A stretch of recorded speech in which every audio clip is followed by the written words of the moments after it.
दोस्तों, वेदांता लिमिटेड की बात करें तो यहाँ पे 2-3 बड़ी ब्रेकिंग न्यूज़ निकल के आ रही है, जिनको एक-एक करके हम डिस्कस करने जा रहे हैं। वेदांता लिमिटेड को सेबी ने वार्निंग दी है। पूरा मामला क्या है, क्यों वार्निंग दी है, इसके पीछे की वजह क्या है, उसको समझने की कोशिश करेंगे इस वीडियो के माध्यम से। आपको ये पता ही होगा कि वेदांता का डीमर्जर होने जा रहा है, 5 हिस्सों में कंपनी बढ़ रही है।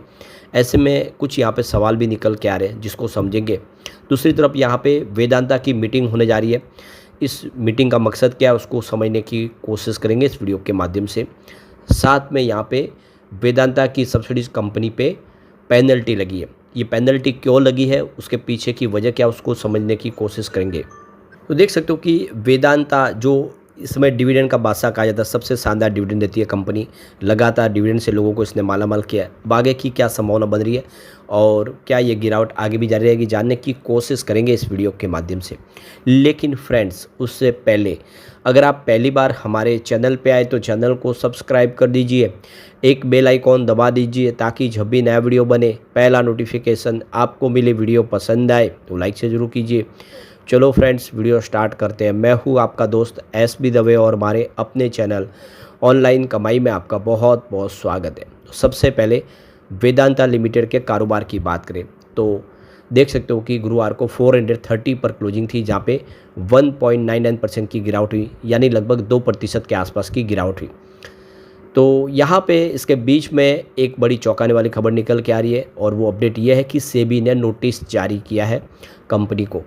तो वेदांता लिमिटेड ने एक्सचेंज को इसकी जानकारी दी है कि सेबी ने 13 अगस्त 2025 को 14 अगस्त के दोपहर को आप देख सकते हो कि वेदांता को ये लेटर प्राप्त हो गया है, जो 13 अगस्त को सेबी ने लिखा था, जो कि नियामक से पूर्व लिखित अनुमति प्राप्त के बिना स्टॉक एक्सचेंज में दायर योजना के विभाग को वापस लेने से संबंधित था।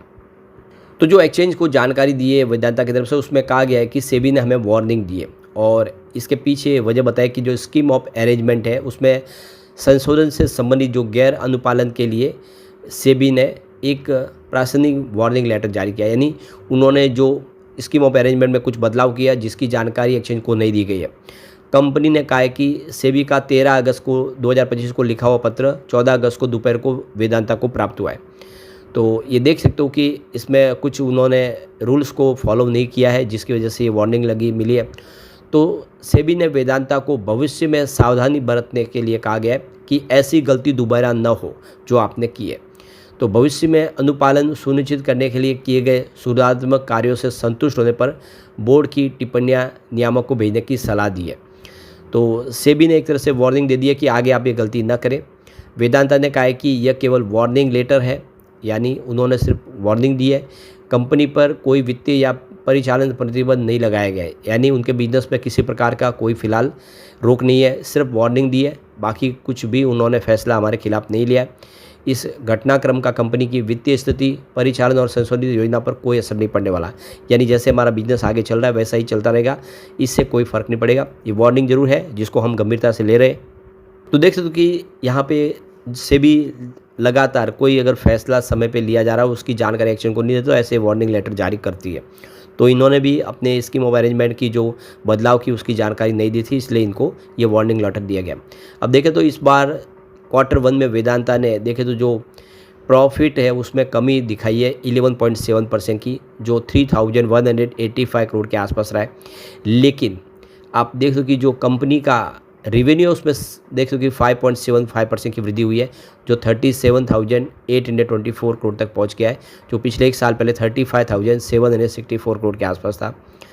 अब आप देखें तो यहाँ पे पिछले साल सेम क्वार्टर में जो प्रॉफिट था वो 3,606 करोड़ के आसपास था, जो इस बार 3,185 करोड़ के आसपास है।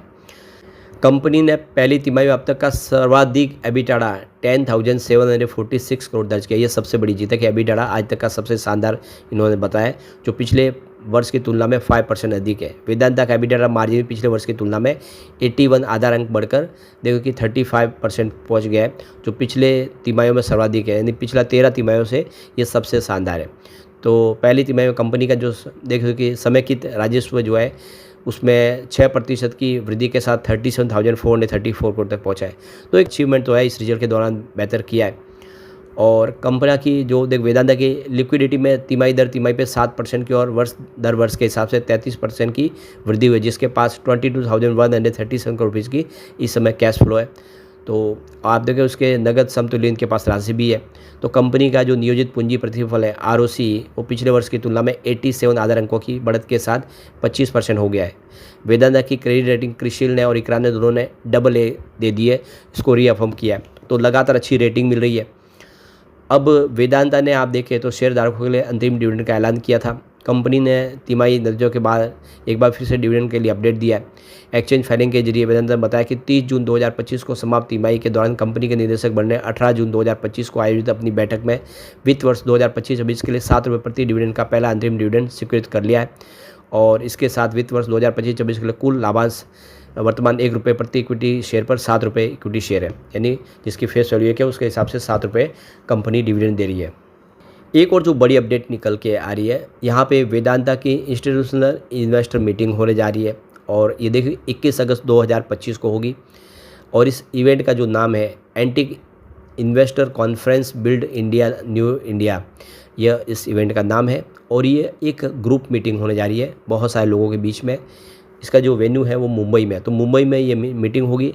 कुछ बड़े फैसले ले जाएंगे। कंपनी को इस समय अपने बिजनेस को आगे बढ़ाना, कुछ फंड रेजिंग के प्लान आगे बढ़ रहे हैं। ऐसे में ये काफ़ी मायने रखती है मीटिंग। एक और जो बड़ी अपडेट निकल के आ रही है, वेदांता लिमिटेड ने जानकारी दी है कि उसकी जो सब्सिडीज कंपनी है बाल्को, उसके ऊपर पेनल्टी लगी है। तो बाल्को के ये जो पेनल्टी रिसीव की है, यह फाइनेंशियल ईयर 2011-12 के लिए ऑर्डर पास किया गया है, जिसमें इनकम टैक्स डिपार्टमेंट की तरफ से उनके ऊपर पेनल्टी लगाई गई है। करीब 1,02,83,349 रुपीज़ की पेनल्टी लगाई गई है। तो ये देखो कि इनकम टैक्स एक्ट 1961 के तहत ये पेनल्टी लगाई गई है। तो ये ऑर्डर जो है 14 अगस्त 2025 को 6:20 पर सुबह बाल्को कंपनी को मिला है।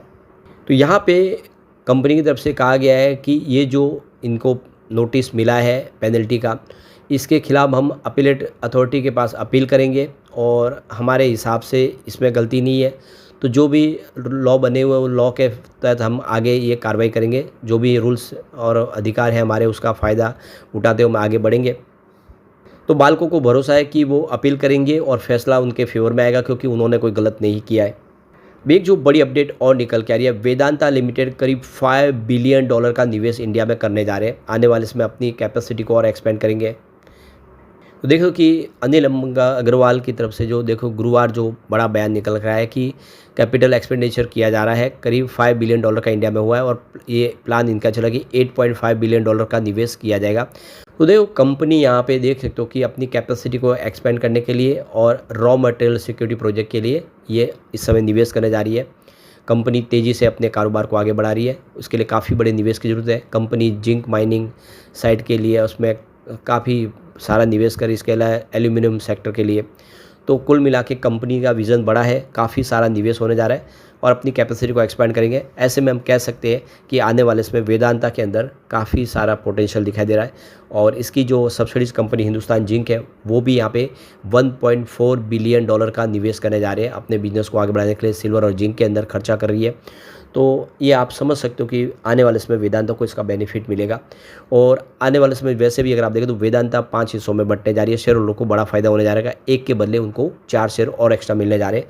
और सबसे बड़ी बात है, पी रेशियो में ये स्टॉक बहुत सस्ता है। आप देखिए हिंदुस्तान जिंक इसकी सब्सिडीज कंपनी है, उसका पी रेशियो 17.80 का, जबकि वेदांता का 8.63 का पी रेशियो है। हिंदाल्को का 23.05 का पी रेशियो है। हिंदुस्तान कॉपर का 49.57 का पी रेशियो है। ग्रेविटा इंडिया का 58.22 का पी रेशियो। राम रतन वायर्स का 50.10 का पी रेशियो है। और देखिए कि पॉन्डे ऑक्साइड का 38.61 का पी रेशियो। इस लिस्ट में ये अकेला सिंगल डिजिट में, बाकी सारे इससे महंगे। इससे एक बात समझ में आती है कि आने वाले में वेदांता बेहतर कर सकता है। लेकिन फ्रेंड्स, कोई भी इन्वेस्टमेंट करने से पहले अपने फाइनेंशियल एडवाइजर से एडवाइस ले ले या अपना खुद का रिसर्च करें, क्योंकि मैंने वीडियो आपके एजुकेशनल पर्पज़ के लिए ही बनाया। वीडियो पसंद आए तो लाइक से जरूर कीजिए और चैनल को सब्सक्राइब कर दीजिए। Thank you friends.